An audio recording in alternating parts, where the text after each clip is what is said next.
No Espaço da Zorro, aqui no Empreende Brasil, tenho o prazer de receber o Douglas Tocuno.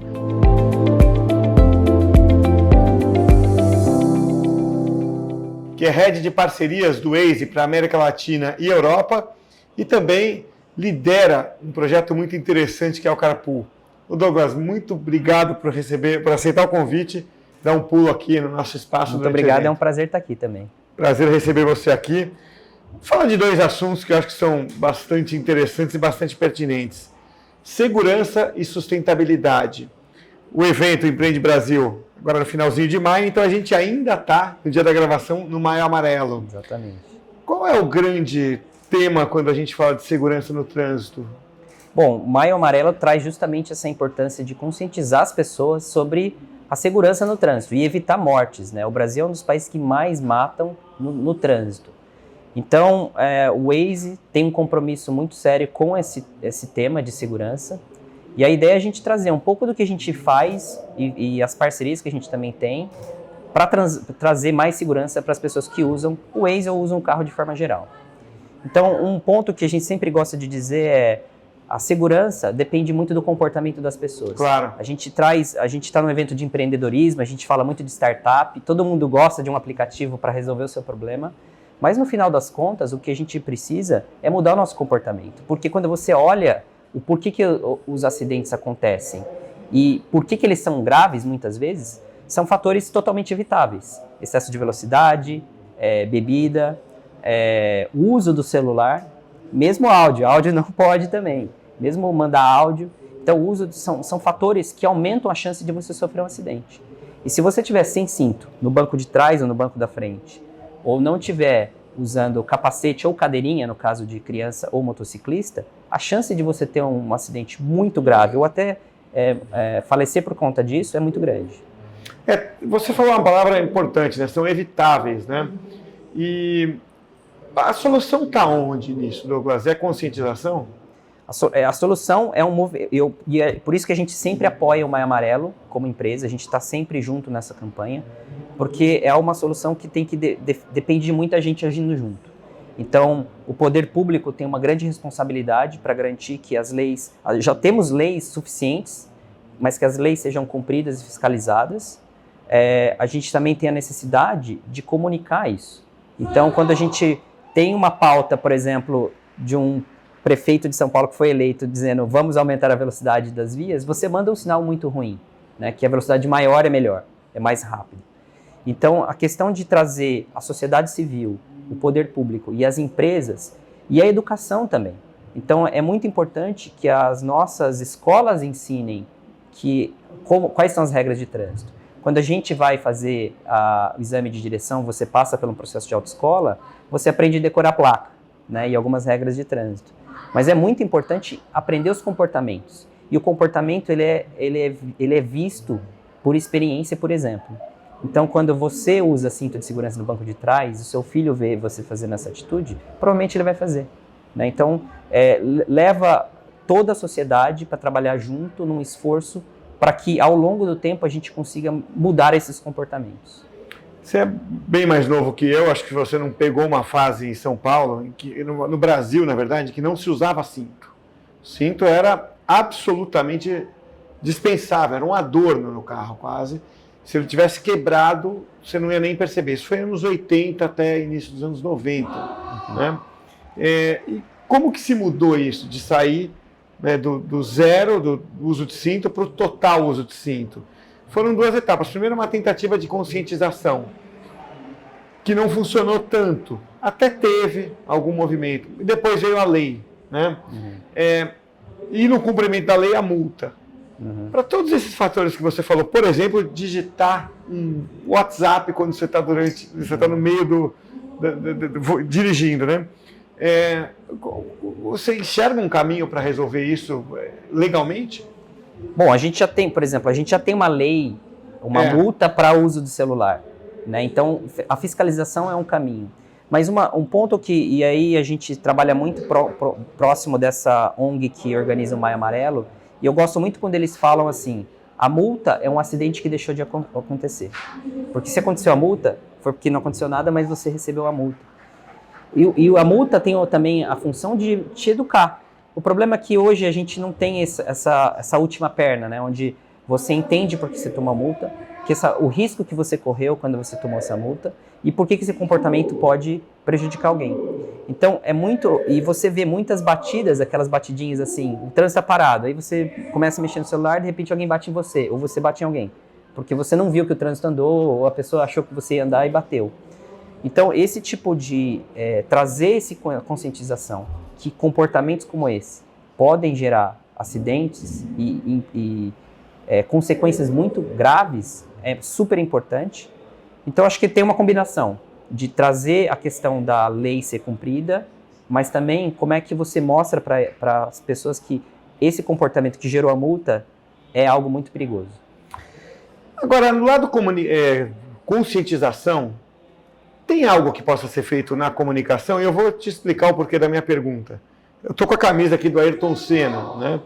E não sei se você era nascido ou se você era muito pequeno quando ele morreu, né?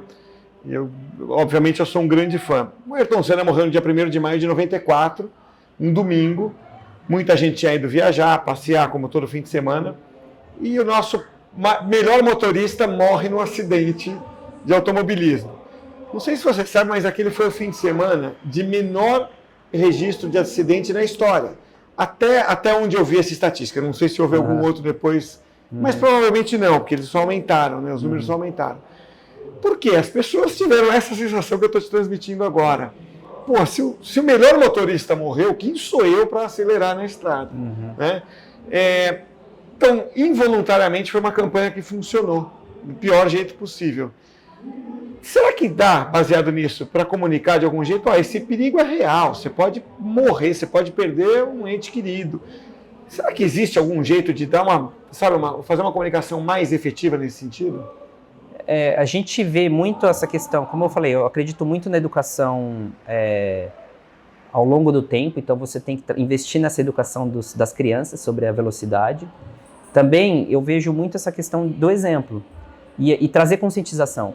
Um dado interessante no Waze é que metade dos motoristas, as pessoas que usam o Waze, têm comportamentos de excesso de velocidade. Ou seja, estão por muito tempo acima da velocidade, metade.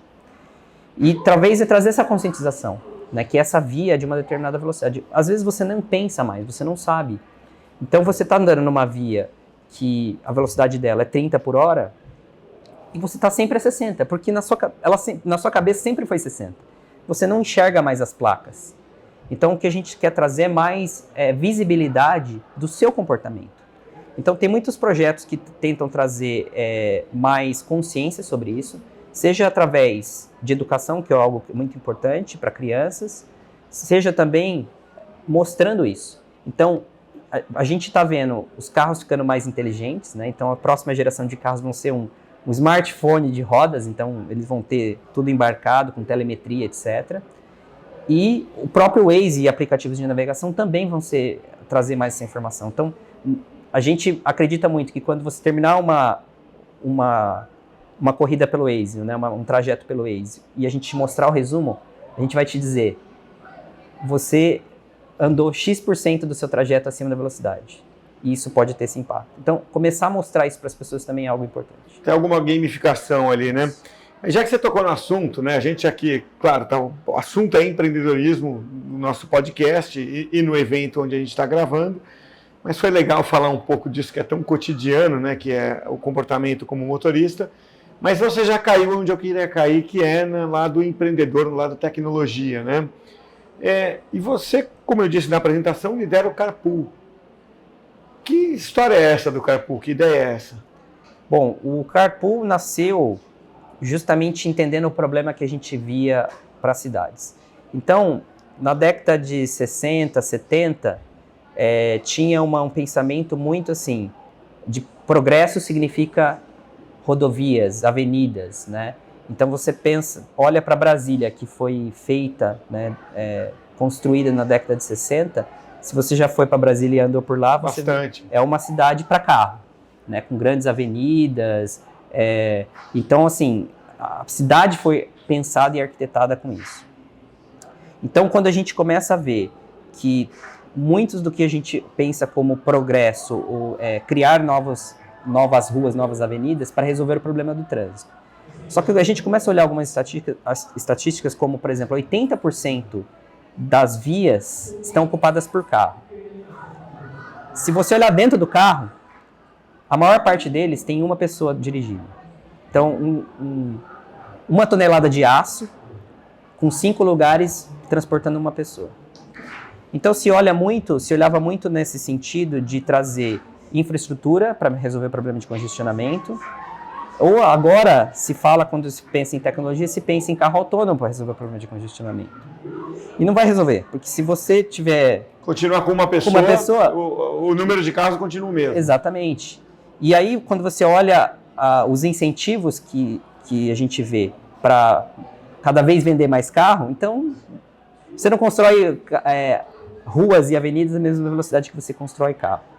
O que você faz, você cria ambientes para que as pessoas compartilhem os carros que já existem e usem menos o carro, em trajetos curtos. Então, se você conversar com qualquer especialista de urbanismo, ele vai olhar e falar, não, temos que racionalizar melhor, ser mais eficientes no uso do carro. O carro talvez tenha que ser usado como outro propósito, não para você pegar e ir na padaria comprar pão e voltar, que é 3, 4 quarteirões de distância. Então, isso também passa por uma questão de cultura e comportamento. O que a gente quis trazer como solução foi a boa e velha carona, que eu fazia na época da faculdade, quando eu morei aqui em Florianópolis, quando você fazia também na faculdade, ou quando você faz com os amigos quando você vai sair para algum lugar. Então, o que a gente quis trazer, só que essa carona era combinada de forma muito informal, de forma analógica, vamos assim dizer, e a gente já tem mais de 18 milhões de motoristas usando o Waze todos os meses. Então, e se a gente incentivar esse motorista a compartilhar seu espaço? Foi assim que nasceu o projeto do Carpool, foi assim que nasceu e é por isso que ele é um grande sucesso no Brasil. Porque a gente entende que as pessoas têm um certo receio, principalmente a gente mora no Brasil, num país que tem muita violência, e é normal as pessoas terem receio de pegar uma carona com um desconhecido.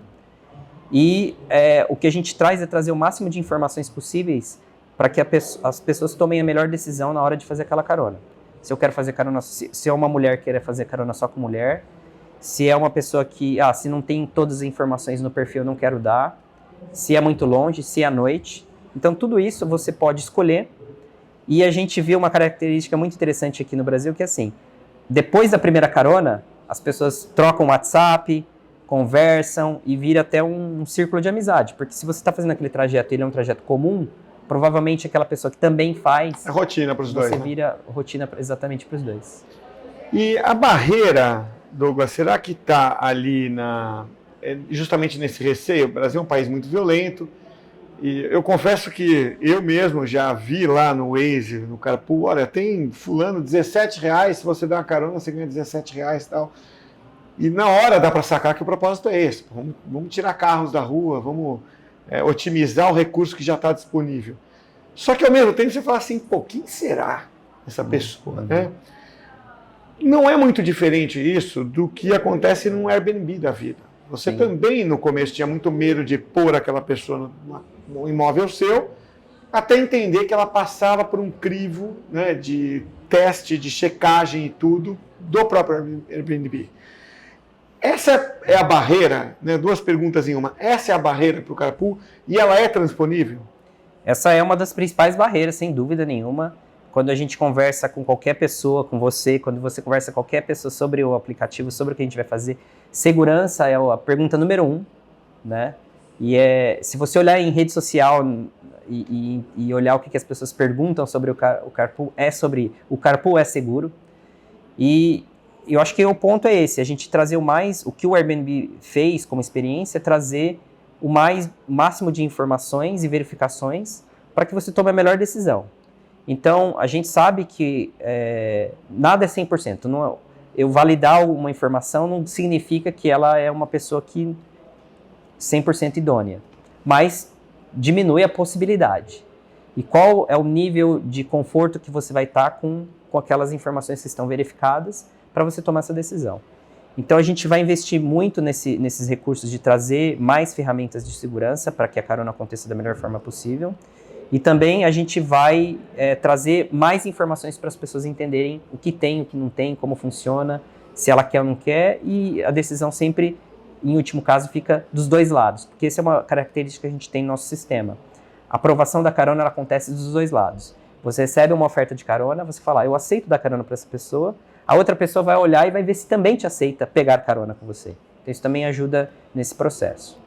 E ela é transponível, sem dúvida. A gente já está vendo um crescimento muito grande, continua vendo, né? Porque em 2018 e 2019 a gente cresceu muito, nosso sistema de carona foi muito bem, principalmente no público que ia para o trabalho de forma rotineira e também para os universitários. E agora com esse novo sistema de caronas que a gente chama de carona na hora, para qualquer momento que você precisar, agora a gente, pós-pandemia, está tendo uma retomada muito grande também. Só para fechar e esclarecer, é uma carona remunerada, né? É uma carona paga de forma que quem está recebendo, ele está recebendo um valor que só vai ajudar no custo que ele tem naquele trajeto. E a pessoa que está pagando, ela vai pagar provavelmente um valor um pouco maior que um transporte público, como referência, mas muito menor que um transporte privado de aplicativo. Mas assim, a ideia é ajudar a pessoa a economizar no trajeto, que ela já ia fazer de qualquer forma. E um ponto que é importante até esclarecer é que a gente é uma carona para as pessoas comuns, como nós que estão indo para qualquer lugar e não para motoristas profissionais. Tanto que quem dá carona só pode dar 2 caronas por dia, justamente para não tentar cair num ponto de virar um trabalho, né? Exatamente. Perfeito. Pô, Douglas, muito bacana conversar com você, uma clareza de raciocínio, de explanação muito, muito boa. Te agradeço muito por vir aqui bater esse papo. Obrigado. Muito obrigado, eu que agradeço. A gente conversou com Douglas Tocuno, do Waze. Até a próxima.